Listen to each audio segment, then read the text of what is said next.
touchdown. That was alright. That wasn't that bad. Yeah. No, it was, You jumped from Olympian to Olympian. I couldn't keep up with you. yeah. You're like, Hussein, right lock. Oh, wait, jiu-jitsu. Hold on. Hussein. We got through it. I just remember when we come back to tell them again, it's on Twitter. Okay. Yeah. We want to keep reminding you. Exactly. Yeah, I'll come in. I'm gonna ask you about the weather. Oh, yeah. It's gonna rain! It's gonna rain. It's gonna rain. You want to say that real quick? I think you should just pull the clip from Facebook or YouTube. I'm gonna start keeping my soundboards up here with all my little. You should. Yeah, dude, you should. You God, should I put wish some we- funny ass sounds on there. Load up somewhere permanently. Just Let's go. Let me check the radar map, see what we're about to get hit with here. Oh, it's gonna rain a lot.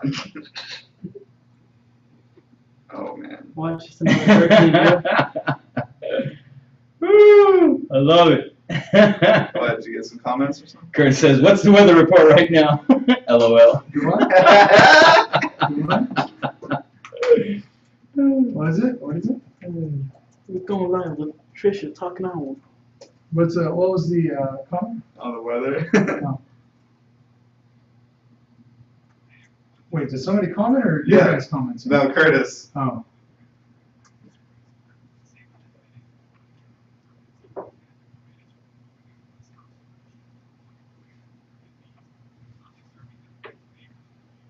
Wait, you guys didn't tell me what the comment was or not? No, that was it. David, what's the weather report right now? Yeah. LOL. Freaking Chris. He's such a troll, man. Yeah. Hey, but he listens to the He show. listens to Yeah. the show. Oh, man. And we are back on the Realty Ruckus. David, what's the weather report out there? Guys, I finally get to say something different. It's gonna rain! In all seriousness, it's really bad out there. There's a flash flood watch until 7 p.m. tonight, Okay. and we're just going to be getting hammered with rain all week. So Oh. for those of you out in Ireland, get those canoes ready. Gosh, no joke, man. You know, we were it's talking gonna about be this. to buy a house We out were here. talking about this the other day when we were young, and they used to come on the TV and be like, "Oh, it's gonna rain." We were so excited about it. We were like, "Yes, I hope it floods," you know, because we were like looking Yeah. forward to going outside and maybe even taking out like the canoe or watching people drag people around on their Yeah. trucks. Like there was all this fun that used to happen. Plus, we used to get a chance to skip school. It's just exciting. It was awesome when it used to flood. Now, every time there's a flood, Vivi and I look at each other and just cringe. We're like, "Oh no, hope none of our houses flood." Yeah, well, we were lucky growing up. Every time it flooded, it never affected us. No. We never had a flooded house growing up. So that was never an issue. But now as an adult, man, I hear that it's going to flood and I freak out every single time. I'm like, "Oh, no flooding, please, No. no way."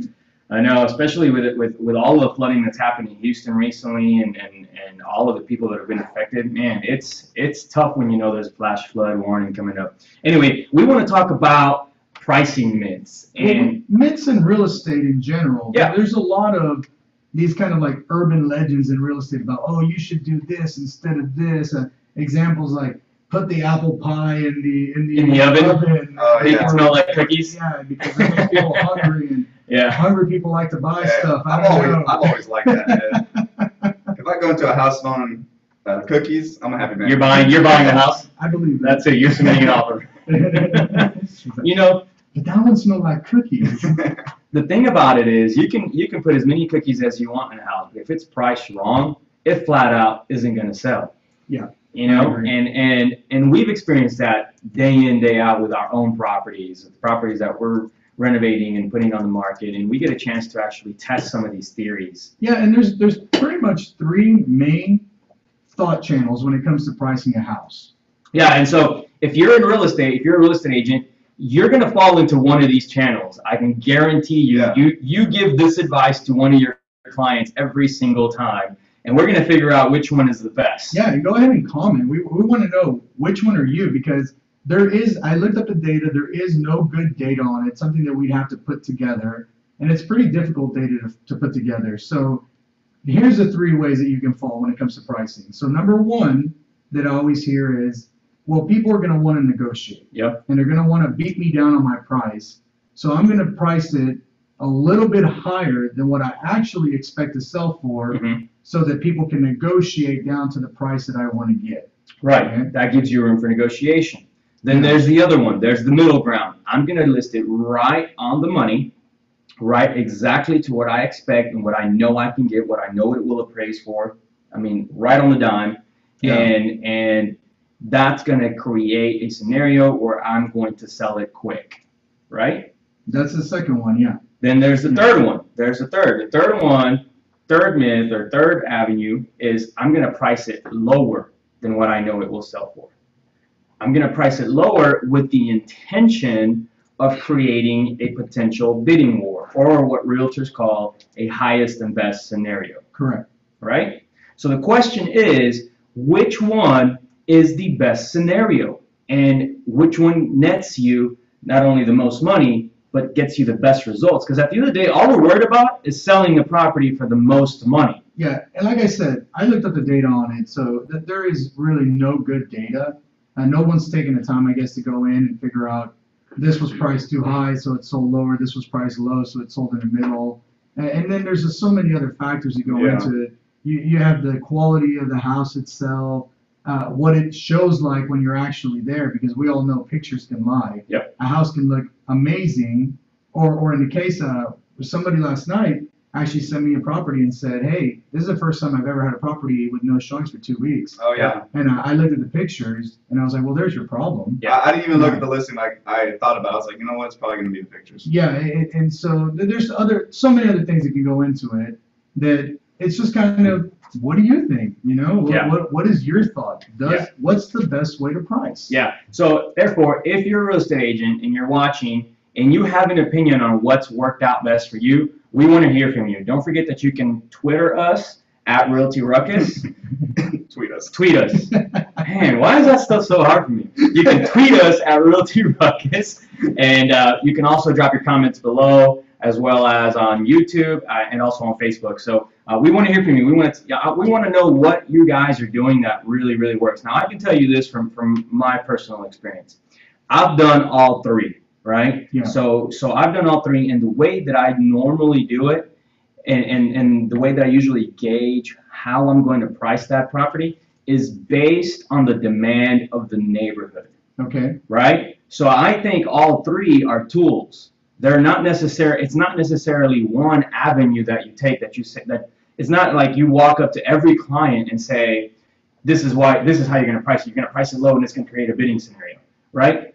Obviously, a pricing it too low will more than likely always create that scenario, Yeah. right? It more than likely will. But then again, for example, I had a deal last year where we listed it at 116. It was worth like 135 or so. We listed it at 116 for the same reason, to try to get some bidding war going. a little bidding war going. And we did. We got a bunch of offers, and the highest offer that we got was 119, right? A little while into the contract, once we accepted a contract, we found out that the seller had a lien that they didn't know about, so we couldn't actually sell it for that amount. Yeah. So we ended up, busting out that contract and ended up relisting it. We relisted it at 130, right? Okay. Guess what we sold it for? Same house, no changes, 135. 132. And that's the thing, sometimes, Perception. yeah, it's just a matter of Yeah, perception. That's funny. Sometimes it's just a matter of perception. Now, had that been, a house that you were advising someone on, you probably could have cost them 16 grand, Yeah. without knowing.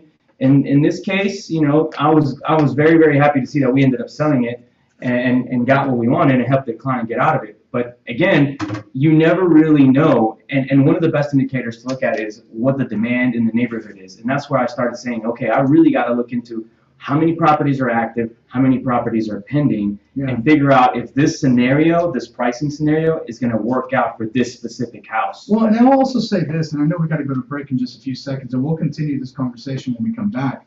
But I do believe that there's an issue with when you price too low. If there's not enough demand, you create a scenario where the appraiser is going to go out there and he's going to look based off of your list price. Yeah. He's going to start there. And so if you get an offer that's 16 grand higher than that, he's going to start to wonder why. Why is that even possible? Why is that happening? Yeah. And so we'll keep talking about this when we come back from the break. Yep, we'll be right back, guys.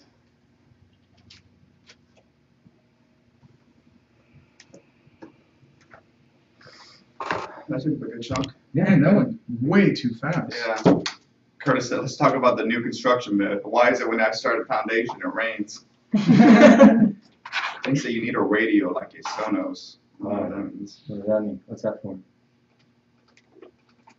What do you need a radio for? Who said that? Curtis.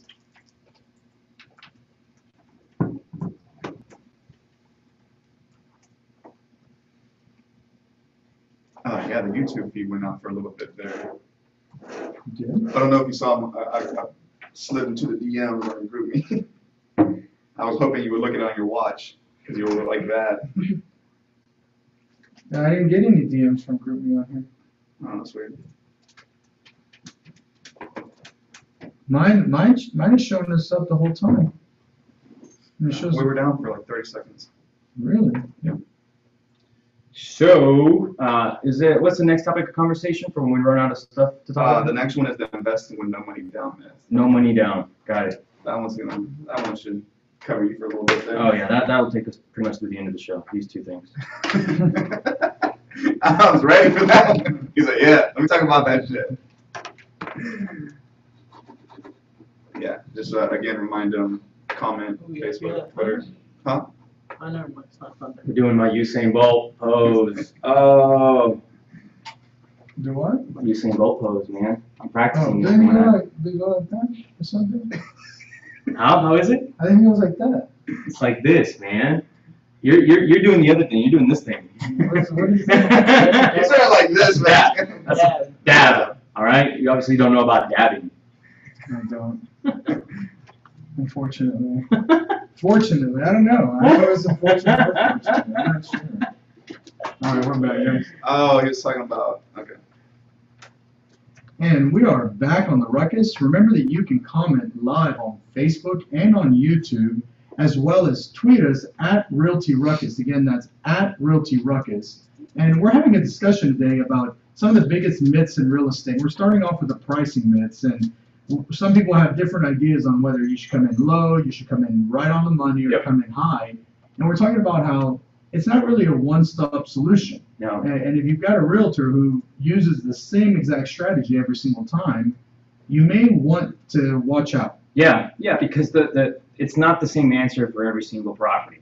And so, all right, so let's talk about potentially overpricing something, knowing or projecting that there's going to be some negotiation. Yeah. All right.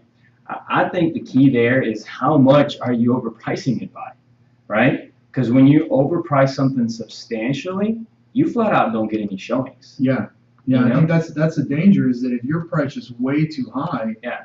the perception of the public is going to be, no, it's just way too expensive. It's not even in a price range. They just think it's unreasonable, that you're an unreasonable seller, and a lot of times you end up getting either lowball offers after it's been sitting for a little while, Yeah. or just no showings at all, and that's a real good sign. If you've had your property listed on the market for about 100 days and you start getting some real lowball offers, it's a good sign that you're probably overpriced. Yeah. That the market feels like you're not priced according to what they expect to pay for that property.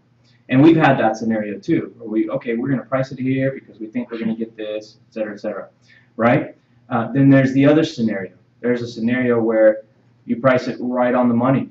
Right on the money. You know exactly what it's going to appraise for. You know exactly what those properties are going to sell for. You know exactly what most properties have closed for. You're right there. Yeah. And in my opinion, if you pick that number and add a couple grand to that, and I mean like not more than $5,000, Yeah. that's generally the sweetest spot, right? That's generally what gets you the most showings, that gets you the most activity, that gets you a lot of potential interest, and gets you the most offers. And in some cases, even though you know that property will only appraise for that and only get you that amount, in some cases it actually gets you the highest and best scenario anyway, especially if you're in a high demand neighborhood. Yeah.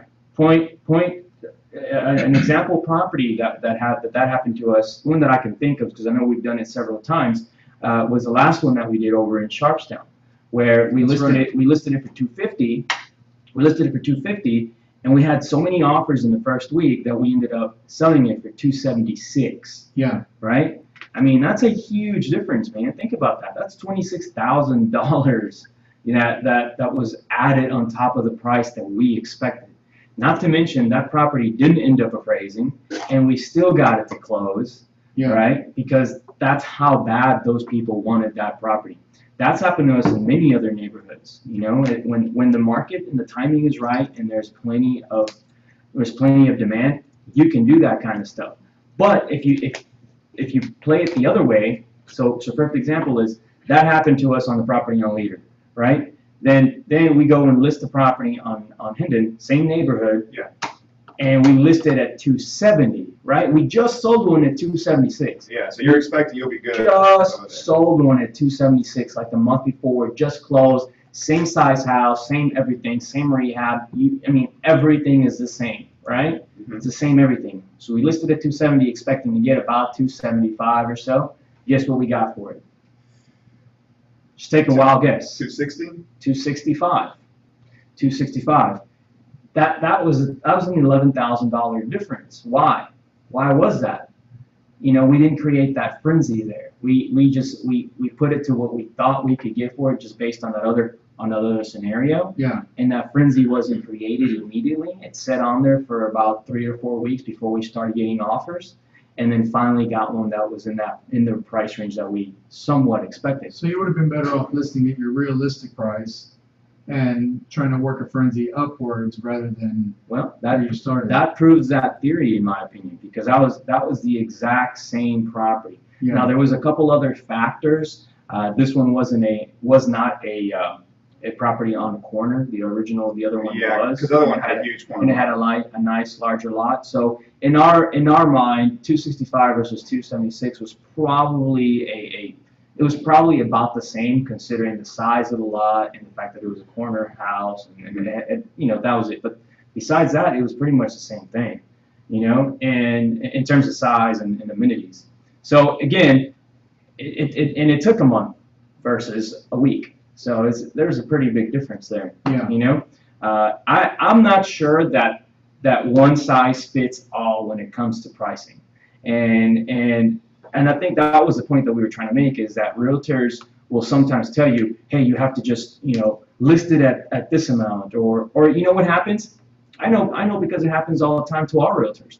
They'll go out there and they'll meet with a seller, and the seller almost makes the realtor feel like he's only going to list with the realtor who's going to quote him the highest sales price. Yeah. Has that ever happened? When you're in front of a seller and the seller's like, well, you tell me what you can sell it for. Oh yeah, he'll tell you, and so and so down the street thinks that he can get Yeah. 275 for my property. Yeah. When you know damn well it's not worth more than 250. That happens to me all the time, especially right here in the area, because I'm on the board here, so I get a bunch of calls, and it's always like, well, what can you sell the property for? It's not about what I can sell the property for. It's about what the property will bring based on market value.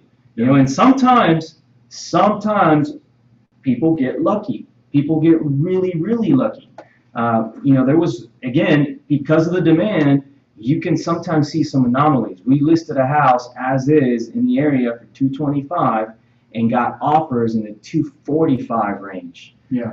We had a cash offer at 235, closing cash. You know what I mean? So, who would have thought? Who would have thought that would have happened? I still don't think that property will appraise. We're still waiting on the appraisal, but I still don't think it'll appraise.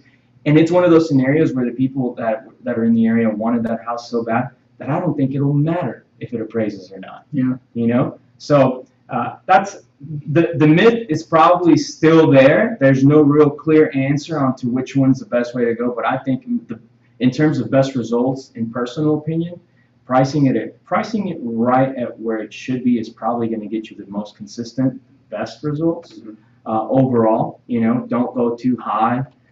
Even going too low is probably not in your clients or even your best interest if you're the seller, if you're an investor. You want to come in right where it needs to be, and if you want to change it from there, the first thing I think needs to be looked at is what are your actives versus your pending, because that is the one way to determine what kind of market you're in specifically within that neighborhood. Is there a lot of demand? Is there too much supply?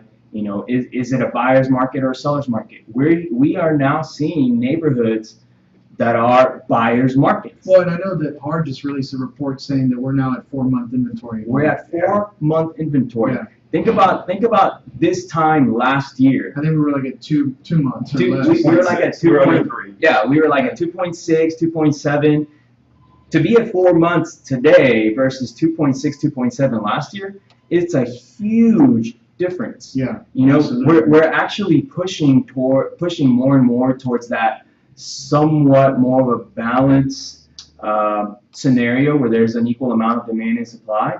But what that means for sellers is it's taking a little while longer. The houses aren't, you know, they're not just going to sell immediately as soon as you put them on the market. And when that happens, it's really rare. It's an anomaly nowadays, you know, to see that immediately. Now, depending on where you're at, you're going to see different results. Right now, you know, look, put it this way. 2 years ago, properties in the Heights weren't sitting for more than a week. You know, Yeah, I mean, very you'd true. put something up on the Heights. You'd put like a townhouse up in the Heights. Why Yeah. were we looking at building townhouses in the Heights back then? Yeah. Because we were seeing people literally drop 2 properties on a tiny lot, subdivide the lot, drop 2 townhomes, and selling them in a week. People were scooping them up, just, you know, whatever was being put on the market. Yeah, and for whoever's listening, if you have MLS access, I go and do a map search and put in the Heights in your map search. Yeah. And look at how many actives. And then look at the days on market. I mean, it's crazy how high the days on market in the Heights are right now. Especially for stuff that's over about $700,000. There's been a tremendous drop in those. You have to have the absolute right property. You have to have the 4 bedrooms. You have to have the 3 baths. I mean, everything's got to be right for your property to sell out there. And it used to not be that way just a few years ago. And I know that our friend Curtis is probably listening. Yeah, One of our biggest fans, Curtis, he commented his strategy. He says he goes up higher than the price. He expects to sell that, and then 2 weeks later he drops it down to the same price he was originally at. So that's his strategy there. That's a good strategy, but Curtis, if you're listening, there's a difference between your inventory and what most people will list on the market. And it's the same thing with us. We do the same thing when we know that we have a shining star type of property, something that we've gutted to the studs, that is absolutely close to as perfect as it's ever going to be. Yeah. Then yeah, absolutely shoot for your happy number, and then if it doesn't sell within 2 to 3 weeks, then drop it to what you know it should be. But you got to think about it. Most sellers out there don't have access or even the possibility or ability even to put together a property like that. You know, to go out there and overprice for 2 or 3 weeks could actually cost them time and money when their property doesn't show real well. Maybe the pictures look okay, but the property itself doesn't show real well. I'm not kidding you. I have a property right now. On the pictures, it looks phenomenal, right? Yeah. It looks great. And I'm not going to tell you which one it is because I'm sure that Somebody's gonna go look it up. yeah, well, that and I got to watch what I say now because I'm coming to find out that our clients actually listen to this show, and it scares me to say anything that would offend them.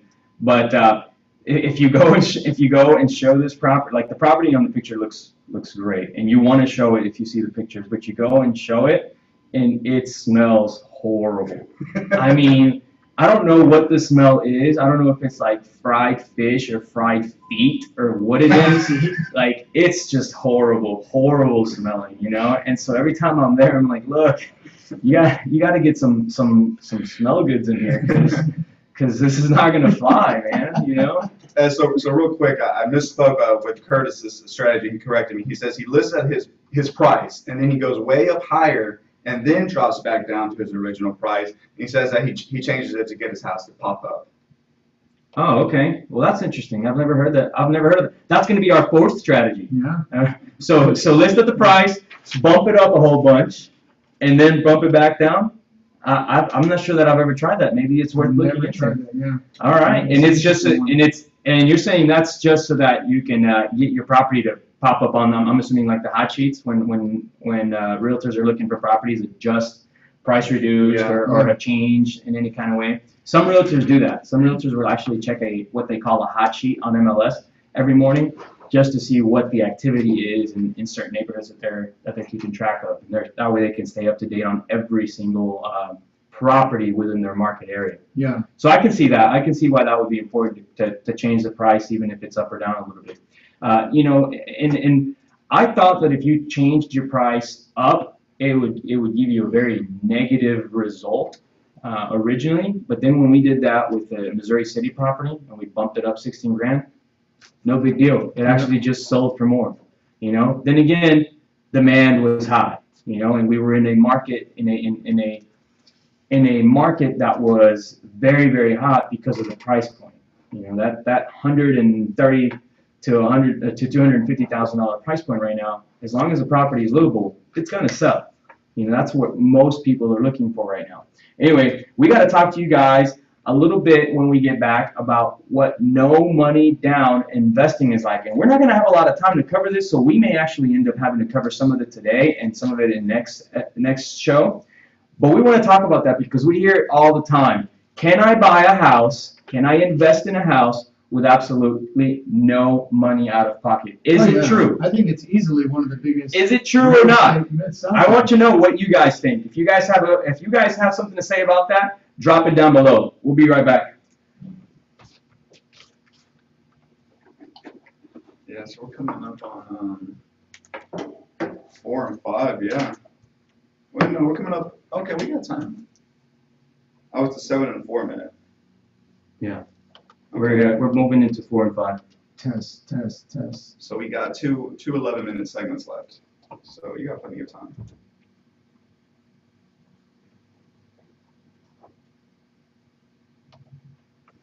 Curtis said, write in agent remarks. Just so I can confuse the buyer as to where I really am on my number. This guy. What did he say? That's hilarious. He said, just so I can confuse the buyer as to where I really am on my number. That Curtis said? Yeah, that is so funny. This guy is insane.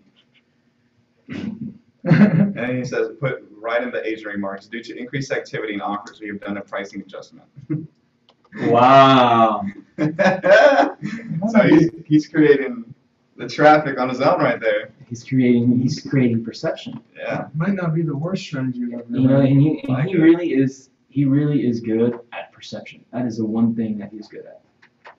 He can create perception.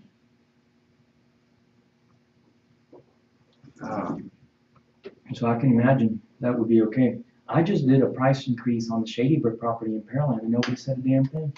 Not a single agent. Bumped it up 5 grand just because.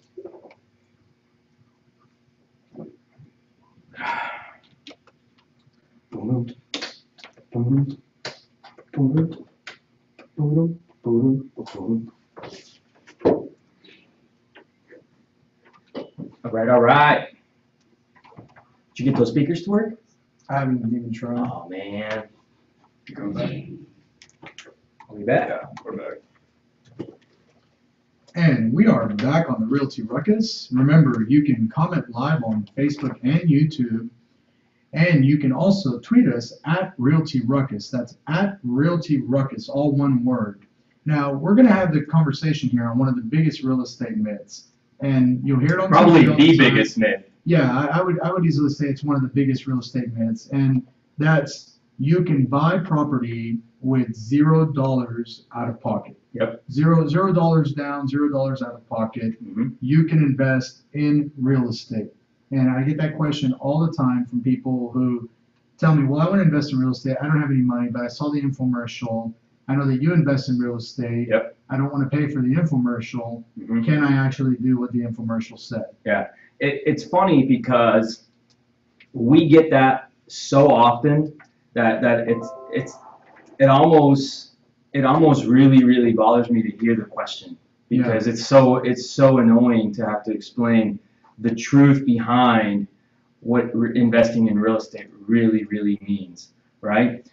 So there's going to be the argument, and I know that someone's going to pop in our comments below, and it's, you know, I'll apologize in advance if I'm hurting your feelings, but there's going to be the argument that, well, as a wholesaler, you can buy investment property with zero money out of pocket, and therefore that you somehow bought a house with no money.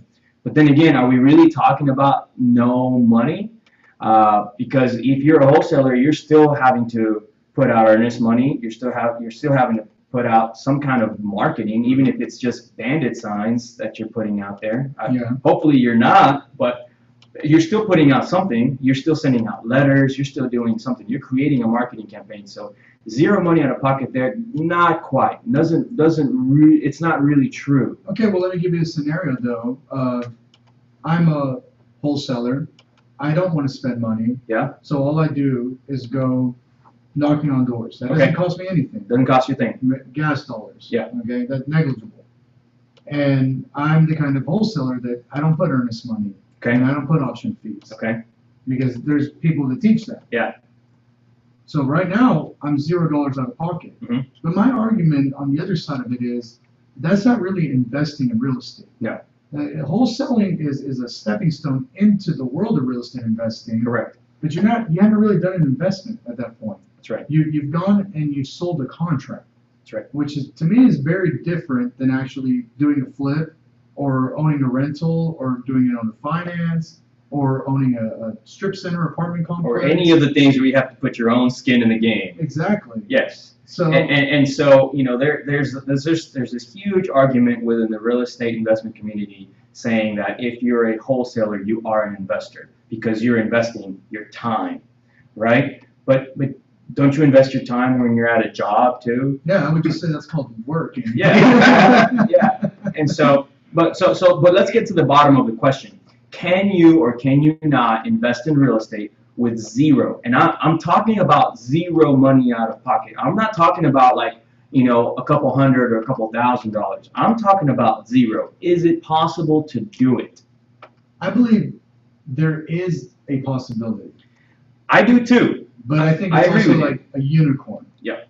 You'd have to find, example, to actually invest in it, you'd have to find some kind of subject to transaction where the seller is willing to make up the back payments to get it back to, so you don't have to bring any money. Yep. And is willing to assign you the deed to take over the payments, and you're able to get somebody in that property before the next payment comes around. So you don't have to make so it you yourself. don't have to make it yourself. Right. So I mean, it's a far stretch, and if I'm missing a scenario where you can do it out of pocket, I mean, I'll gladly listen to the comments and Yeah. say, okay, well, yeah, that makes sense, or it doesn't. Well, I think even that scenario you brought up, how can that truly be zero money out of pocket? I mean, how did you find that subject to deal? You know, where are you going to find that buyer? You got to spend some type of resource. You know, at the very minimum, you're probably going to spend some gas money to go out there to your meeting. You're going to spend something. Here's the deal. You can do a zero money out of pocket transaction.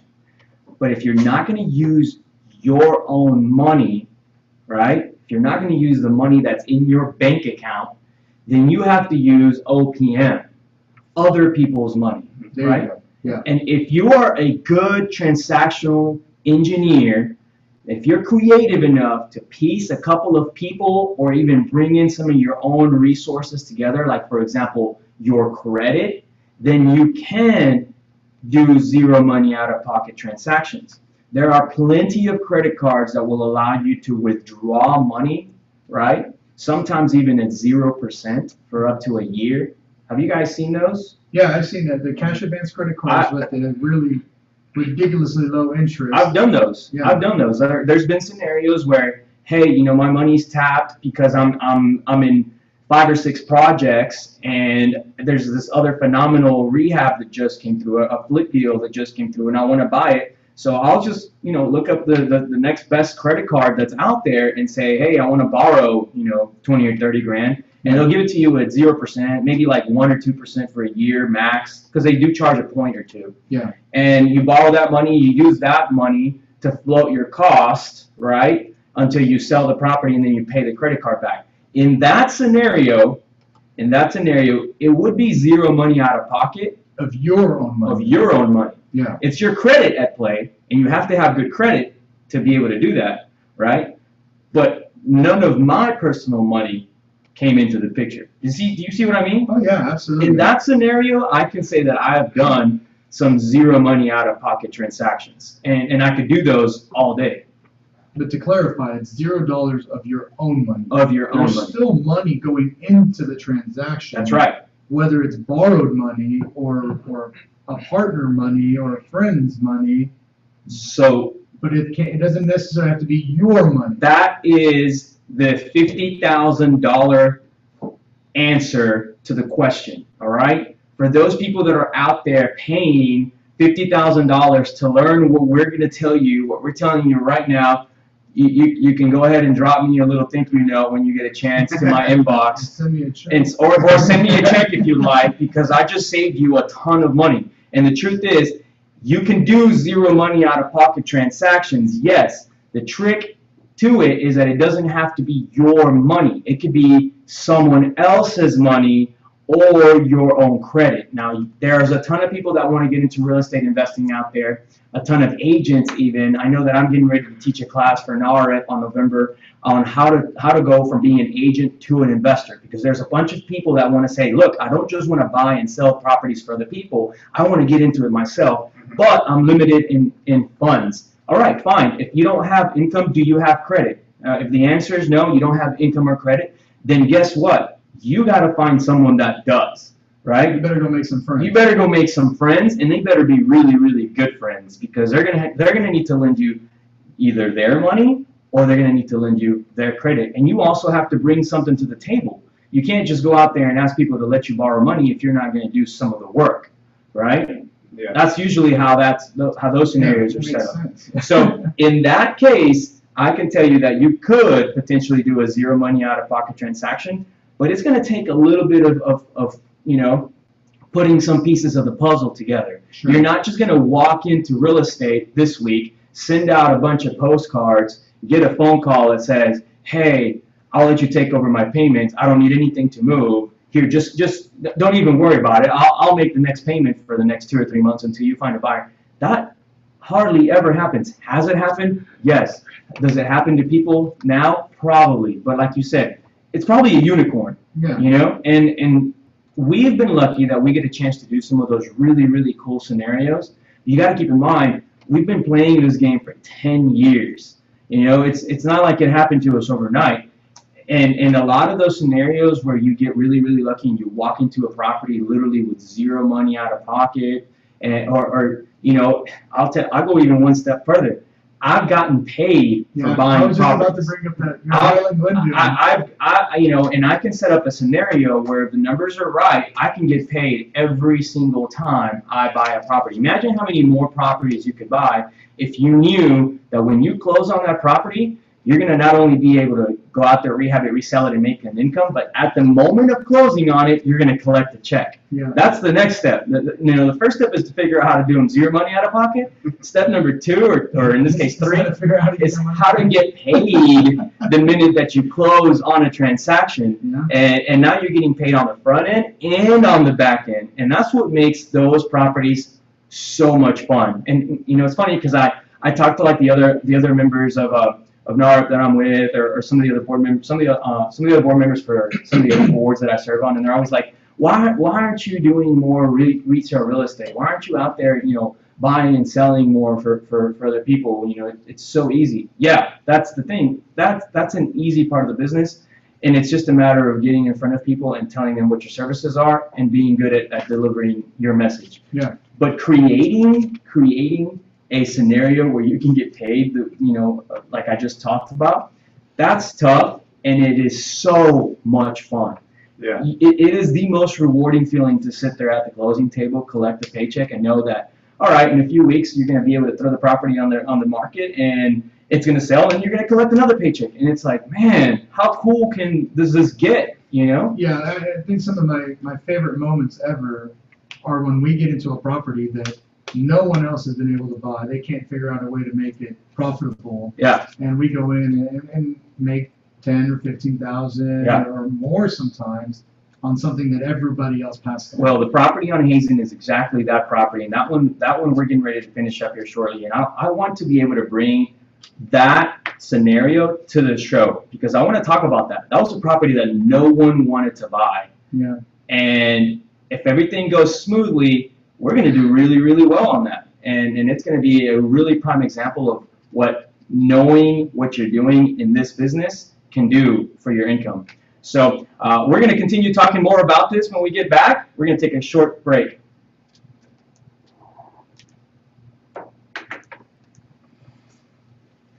That's good segment. So we keep talking about that, and you got Hazen to talk about. No, I don't think we should talk about Hazen. No, I don't want to talk about that today. Yeah. Oh, okay. It's just a teaser. So But I think that we can go the just real quick, last myth, you get a better deal if you're not being represented by an agent. And then we can just jump into the events and that's it. Yeah, do we have realtor events? I tried to look them up. Let me see. David's got like 2 or 3, I think. well, those are investor events. So. We gotta try to find some realtor events because remember Really? we're trying to draw realtors here. What about that? Yeah, but I don't think people actually that I really host realtor events. I sent think you. there's actually a void there.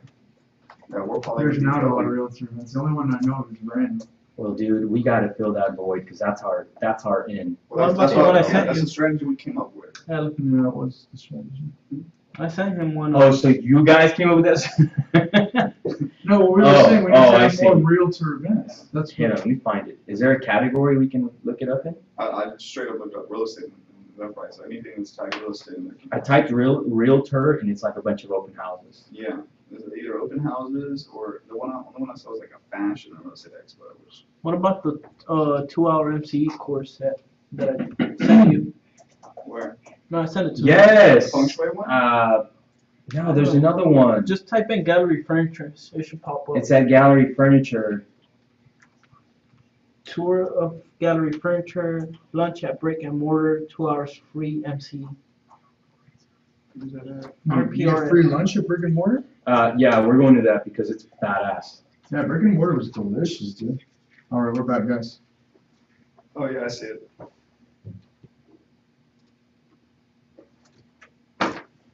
And we are back on the Realty Ruckus. Remember that you can always comment on Facebook and YouTube and tweet us at Realty Ruckus. Again, that's at Realty Ruckus, all one word. And today we're working on dispelling some of the biggest myths in real estate. Yep. And so we've talked about some pricing myths that exist out there.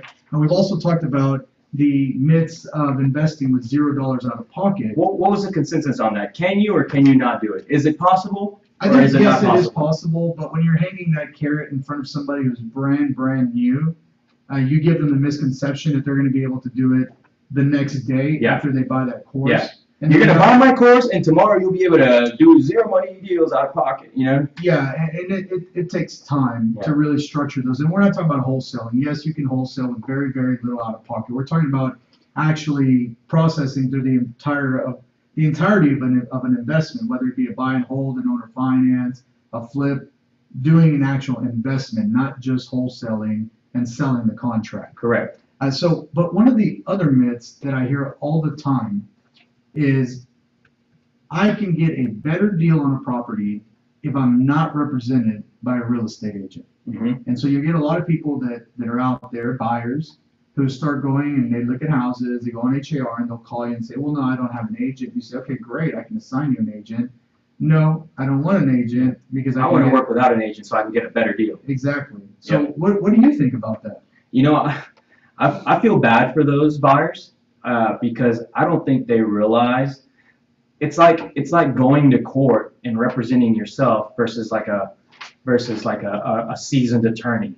You know what I mean? Like you wouldn't do that. You would never do that. You wouldn't step into a platform where you know nothing to very little about, and then the opposition is very well versed and seasoned. Yeah, it's like Ashley says all the time when you're on the show, if you try to go to court unrepresented, you're going to get killed on the procedures. Yeah. Because you don't really understand all the court procedures. Yeah. And very much the same way, real estate, is that as well. Mhm. There's a lot of tiny procedures. There's a lot of nuances in the contract. Time sensitive procedures. And yeah, and yeah, there's deadlines and things that earnest money, option fee deadlines. If you don't turn an option fee on time, your option is gone. Yep. And your regular buyer, retail buyer out there who thinks that they're going to get this killer deal may not understand all those pieces of the contract. And so it's almost like getting into, like you said, court without an attorney, without being represented. Yeah. That's my opinion on it. Now, can you get a better deal?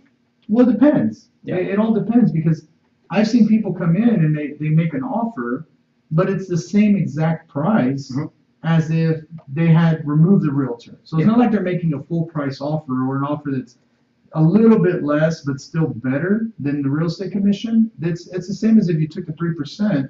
Just right off the top. And right off the top, and it's like, okay, well, I don't have a realtor, so that's why I should be able to get a lower price. Sure. And I know that we passed on offers like that before, just because we don't want to deal with the fact that this person doesn't understand the nuances of the contract. Yeah, the problem with that we run into on the real estate side is that you sometimes end up having to do the work for that buyer as well. You know, like you end up having to almost quote unquote represent them without being paid for it. And it doesn't really help you in any scenario to if you're representing the seller and you're also advising the buyer, you're actually in a scenario where you could face some litigation. So you never want to be in that scenario. You want to kind of step away and not do that. And it stinks, because what ends up happening is the buyer submits a contract and then they say, oh, well, you know, I need to order inspections. Do you know who I can order inspections from? Yeah. And you're like, crap, I can't really advise you. You know, like, I'm sorry. You're not my client. You're not my client. No, I really don't know who you can go get an inspection from. You know, you need to, you know, Google it and do some research. Yeah. Or they'll go out and get the inspector themselves, and then they'll get this list of 40 things that are wrong with it or more, and then they freak out because there's not a professional there to say, hey, these aren't a big deal. This is simple stuff that can be fixed. Let's just send a quick little amendment and ask for some of these. Well, they may not even know that you can send an amendment. They may just look at that, and every inspection, no matter, even on new construction, come on, we have 2 new construction properties right now where the inspection came back with 50 things that needed to be repaired. Yeah, you know, all tiny things, but still, if you're a buyer and you don't understand real estate, you look at that inspection report and you're like, oh my.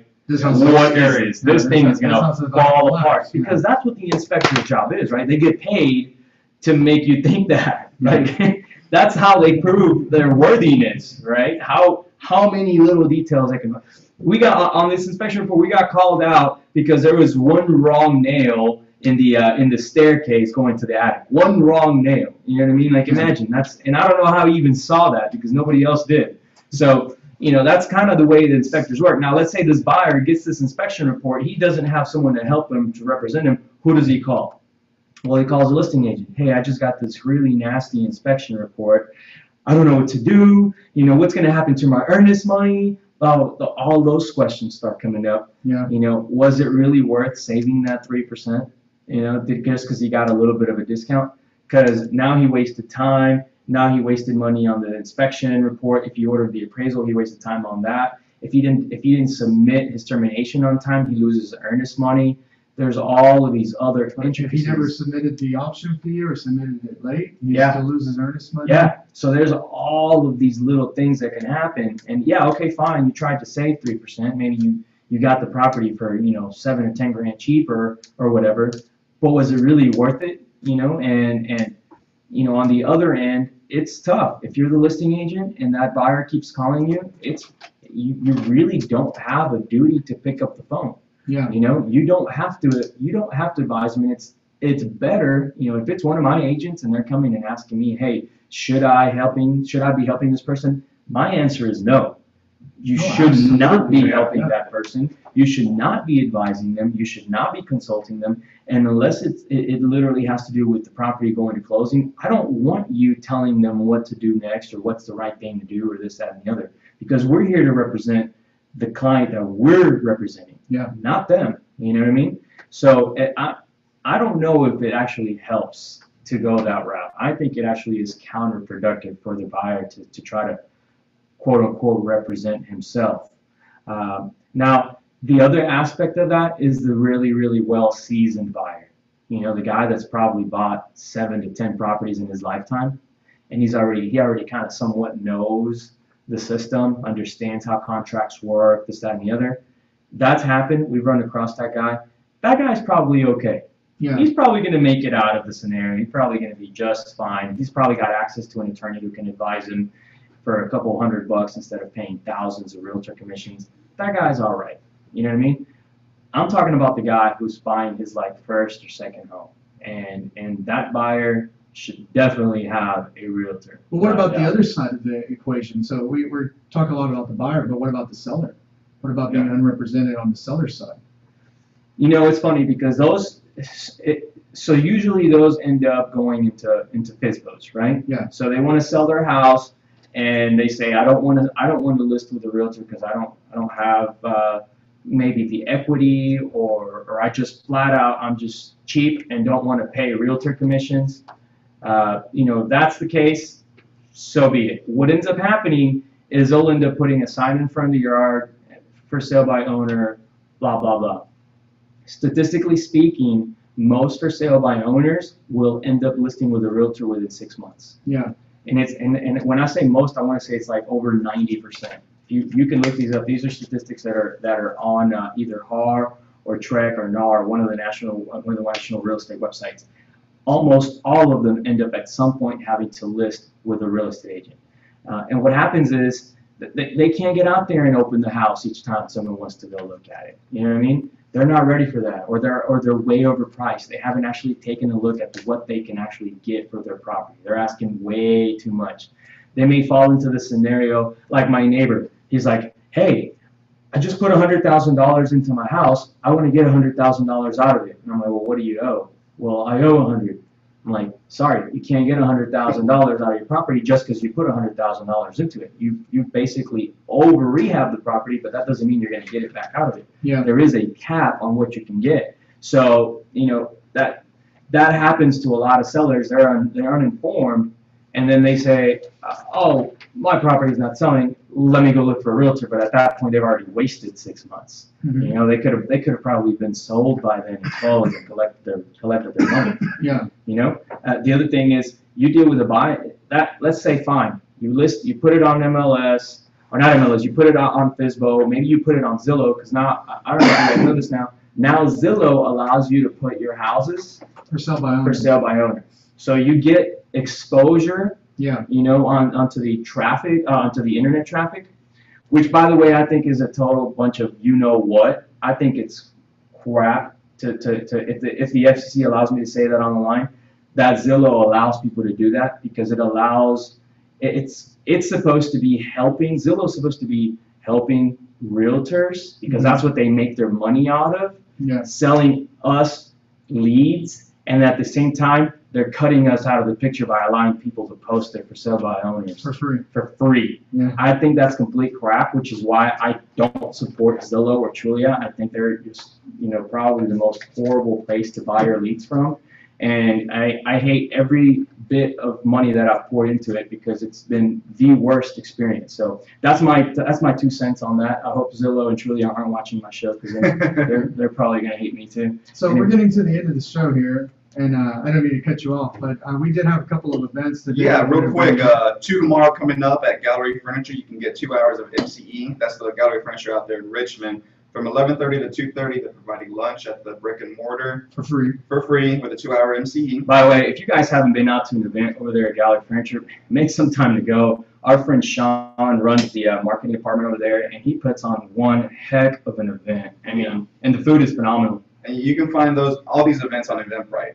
And then tomorrow evening, Jet Lending's hosting their big event, and that's going to be at the Redneck Country Club. Yeah, new location. New location. So anyone listening, don't go to Texans Grill. There's not going to be You'll be anybody there. disappointed. Yeah, so we get a lot of inquiries on, you know, what's a good event to go to for real estate investing. This is probably one of the best, right up there with ours, right? Do you agree with that?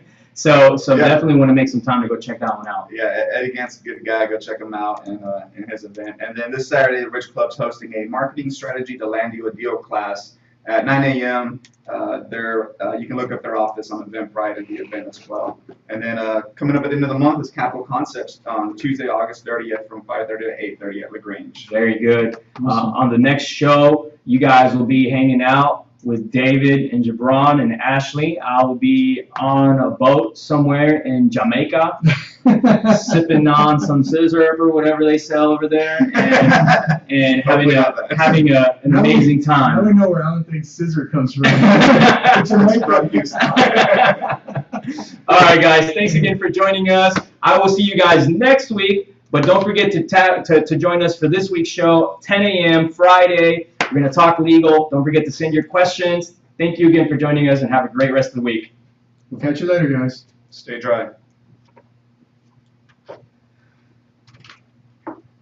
Let it run to the end. I'm not listening anymore.